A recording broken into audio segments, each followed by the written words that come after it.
All right. We are watching some armed attorney clips here, and they're pretty much talking about, will the police take all my guns after self-defense? This is a great question. This is a question that I had. And it's got kind of a scary answer. Like, yeah, if you're in some kind of self-defense, they can come take all of your guns, especially if you open the safe for them, give them permission, or they're going to be able to take all the guns on site. It really depends on what the actual warrant says, but I would just expect them to press their luck. Let's see what they have to say about this. Basket. Now, what does this mean? This means keeping maybe half your collection in your house, maybe half in your business or some other place off-site, so that if they do end up getting a warrant to search, usually, they have to specify the place to be searched and the things to be seized.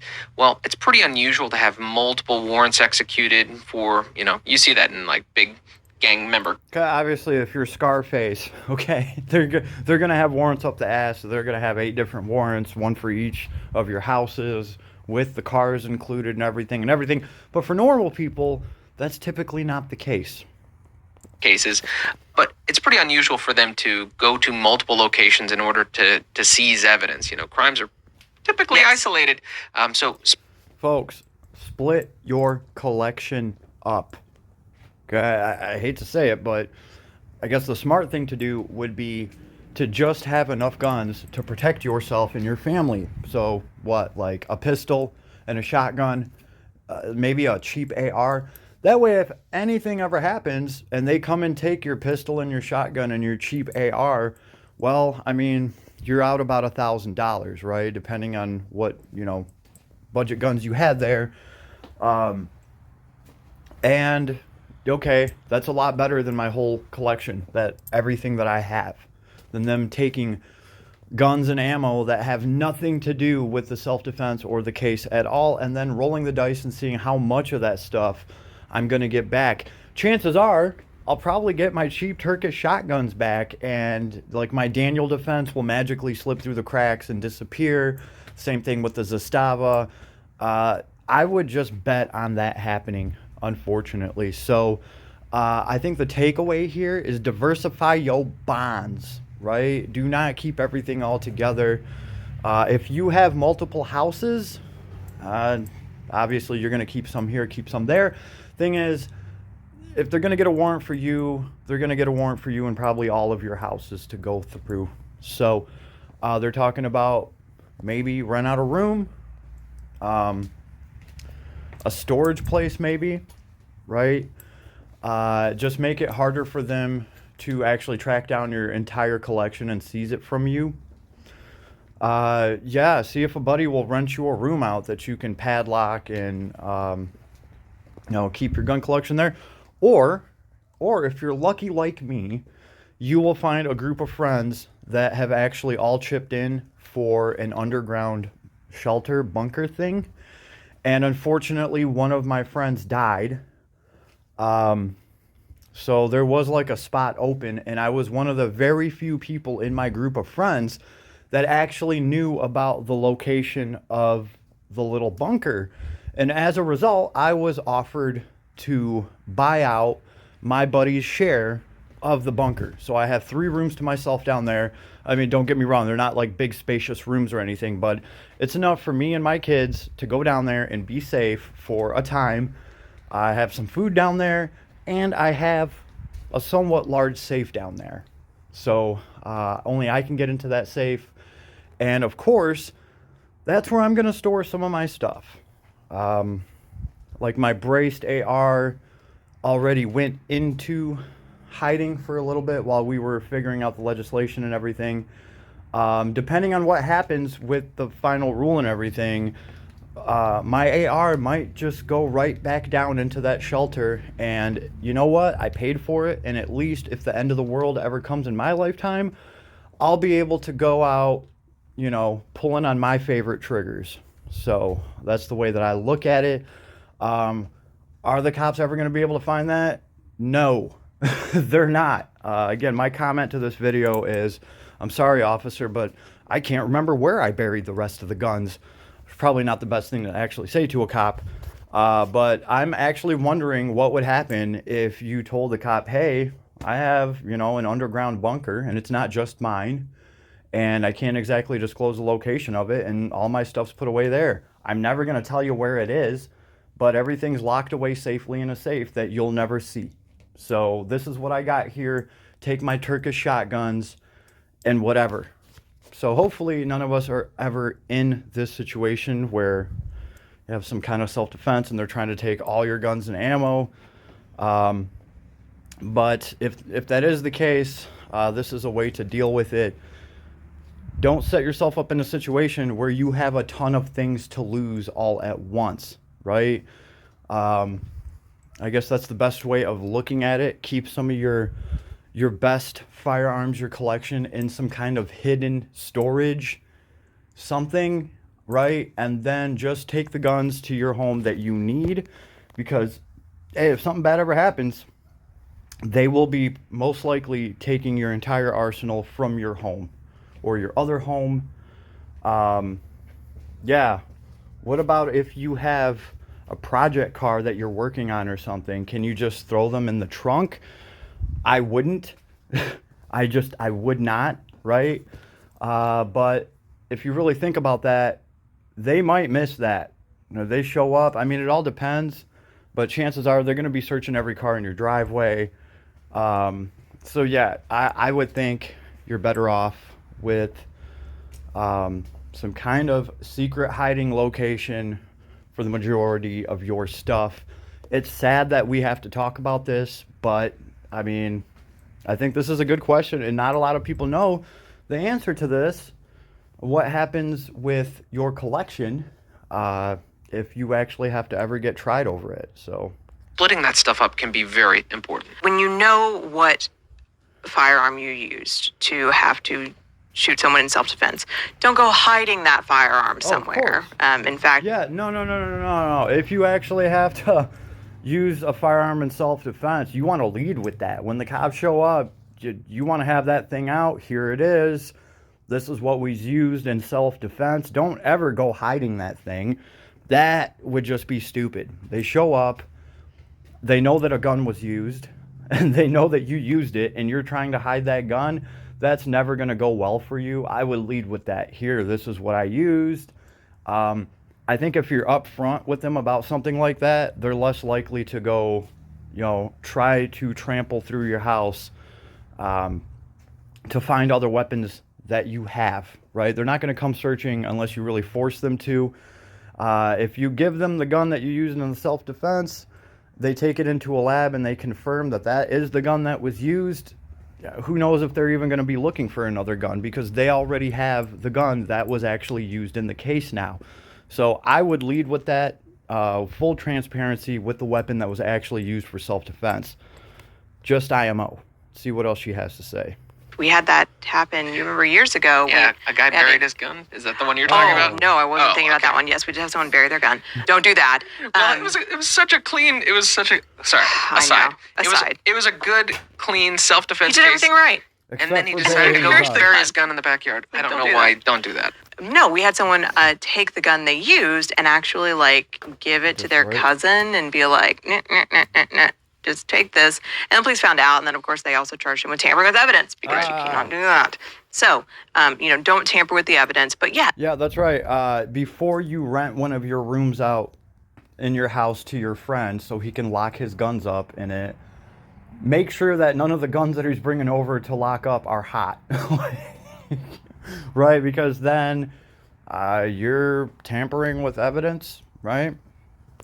Have some somewhere else. If you have a storage unit, if you have another location where it is safe to... Okay, she does bring up the storage unit. Apparently those are somewhat harder for police to track down. They actually have to go through your garbage, through your nitty gritty or whatever to find some sort of official letter or something that ties you to a storage place, right? And then they're going to have to get a warrant for that storage place. So chances are the cops aren't going to know that you have a storage space, especially if you're careful about it. They'd really have to go out of their way and investigate you to find said storage place. So keep that in mind. I was wondering if a storage place would work. She did mention it, so let's see what else she has to say. store your firearms. And again, and it's lawful in your state to not, because I mean, some states I think you have to register addresses. I'm looking at you, maybe Illinois, question mark, for some firearms. I'm a Texas lawyer, don't get mad at me, that's not true. But if you do not have to have an address associated with it, don't. Just make sure that you've got some separation. P.O. box. Yeah, and I'd say kind of the third and final question that comes up is, and it comes up in two different scenarios. First, what happens to the collection after my case is over, or, while my case is pending? And then just a slight variation on that is, let's say you loaned a firearm to a friend or family member and they end up using it in a self-defense scenario. I think these kind of things are kind of tied together or similar circumstances, so it's worth talking. Yeah, any gun that you finna hand off to mama, expect that gun to be gone if mama has to discharge that gun and actually use it in some sort of, like, in my mind, there would be no way of keeping that. They are taking that gun. You probably aren't even going to get it back, because I don't know what the policy is on lending guns out to people, right? Obviously, if it's your family member, that's a different story.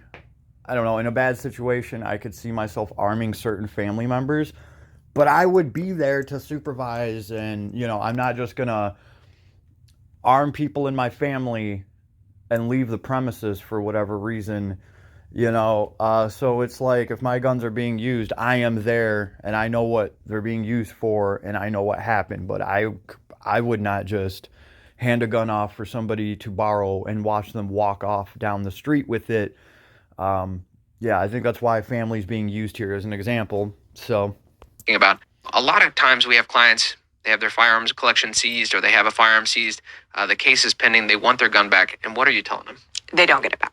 Oh. Unfortunately, while that firearm is evidence, you are not going to see it back. And unfortunately, if you are convicted of the offense, you are not going to see it back. I mean, my client who had his entire gun collection, if they would have used those, put their evidence stickers on them, used them in trial, and he would have been convicted, he would not have seen a single one of those back, period.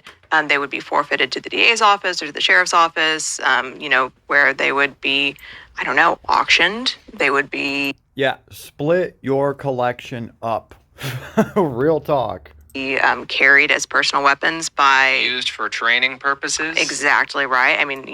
So it's like you go to a gun store and you arm yourself for self-defense, and if something bad does happen, you better be ready to be going back to that gun store, as soon as you get out of interrogation or whatever, because you're probably going to have to go buy new stuff to defend yourself with. That's the way that I'm looking at it. So if something bad happens, just assume that the firearm that you used is probably going to be a loss, which is why I like carrying my SIG P365, which is only a few $100 gun, as opposed to my FNX 460 tactical, effing amazing 460 roll-in badass pistol that I wouldn't want to jeopardize. Real talk, the only way that 460 is getting used is either if I'm pressed or if I'm shooting a bear, right? At any other time, I'm going to be reaching for that SIG P365 because, well, I don't love that gun as much. I don't know.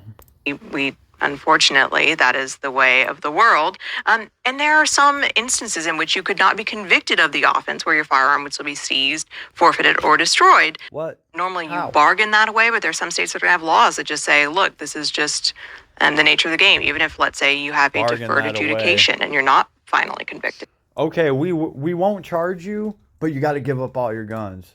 What? Bargained away. To me, that almost sounds like you're bargaining your Second Amendment right away. That's effing terrible. And then what? You're just gonna go buy new ones. It's okay if you could. It's okay if you bargain it away. Pretty much, if you have enough money and guns to bargain it away and then go buy new ones, then everything will be all right. That's just really messed up to me. Again, guys. Diversify your bonds, split up your collection, go store some, go hide some. Make sure at the end of the day, you and your family are going to be covered no matter what happens, right? Because, in the worst case scenario, you could have a self-defense situation happen 2 days before the freaking zombie apocalypse starts and they seize your gun collection and then the zombies come out. Or Red Dawn scenario. Oh shit. Now we're just stuck with Turkish shotguns. By the way, I love my Turkish shotguns. Make sure to sub and like, not necessarily in that order. We're going to be showcasing some pretty cool little shotguns that I've been picking up. And yeah, I think I'm going to wrap this one up. See if she has anything else sexy to say. Right. Yeah. So it happens. Now you get a dismissal. Ooh, Hopefully, dismissal. I mean, here in Texas, we file a motion to return property. I can say with great pride that my client, who had those dozens and dozens of guns and thousands of rounds of ammunition, had them all returned to him at the great chagrin of Houston Police Department. Yes, and at the price and expense of a very sexy lawyer. She probably charged him half the value of that collection just to get it back. So that's something to keep in mind. I don't think you're getting shit back unless you hire a sexy lawyer, and you better have that money sitting around, or by the time you get to it, those guns were already liquidated, right? So yeah, again, split your collection up, be smart, right? Go get a house in one of your buddies' names. Hey, if that's what you got to do, there's a lot of people that have great collections. There's like a lot of money there, and I see some people being damn near scared to defend themselves. Like, yeah, he was robbing the house, but like, I really don't want to do anything about it because, you know, you guys will come take all my guns, and I'd rather just let the dude rob me because I would lose less money than if the cops come and seize my whole collection. So interesting stuff. Leave me a comment. Let me know what you think. I'm going to go diversify my bonds. I suggest you do the same thing later, everybody.